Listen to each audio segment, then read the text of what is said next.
I'm Dr. Dan Stock of PureHealth Functional Family Medicine, and we're here to discuss gluten-mediated diseases. Gluten intolerance is a reaction of the immune system to the gluten protein that comes from wheat species, rye, and barley. Specifically when they develop an IgG antibody to a level that's high enough that it can stimulate the immune system once it binds to the gluten in the food you ate. One of the interesting problems with gluten is we really don't know the safe level of gluten in the diet before it starts to cause the inflammation in the human body. But we do know that the food industry has actually bred wheat to become higher and higher in gluten. My wife's the master baker and tells me that it actually makes food last longer on a shelf. And that it actually gives it a better texture. And so they've actually bred wheat to contain more gluten than what was in wheat that we would harvest 150 years ago.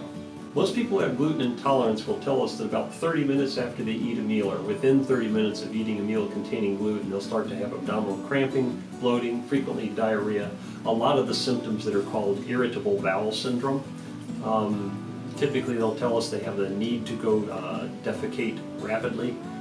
Feel like they don't completely empty all of their stool, tell us they have a lot of gas and bloating, kind of get the feeling that if I just pass gas it should have made me better, but I can't really quite get relief when doing that. And these are all symptoms that will develop usually within 30 minutes after ingesting a meal containing gluten. Celiac disease and gluten intolerance are frequently confused because they're both an immune system reaction to gluten. In celiac disease, the body actually develops an antibody against gluten called IgA, and if you do, and you have a particular genetic variant of an enzyme in the body called tissue transglutaminase, that IgA antibody to gluten cross-reacts with the tissue transglutaminase in your body, and you start to deposit these antibodies and the tissue transglutaminase in different tissues of the body, causing inflammation in these tissues outside of the gut very often. As a matter of fact, only about a third of people who truly have celiac disease actually get gut symptoms from that. Gluten sensitivity, on the other hand, the immune system is making an antibody called IgG. This actually binds and starts stimulating white blood cells to come into the gut and inflammation of the gut wall, but actually doesn't move to other tissues and isn't reacting to any normal tissue in the body. Anybody who continues to suffer chronic inflammation puts themselves at risk for something called chronic inflammatory response syndrome. There's an area at the base of our brain called the suprachiasmatic hypothalamus, which actually regulates our body's responses to inflammation. And if you continue to stimulate inflammation long enough, you can actually injure that area of the brain, and now everything causes you inflammation. Because most of core sources of inflammation are additive, the more inflammation you get from different sources, you can actually get to the point where you trigger the brain, so it can be one component of causing that long-term injury.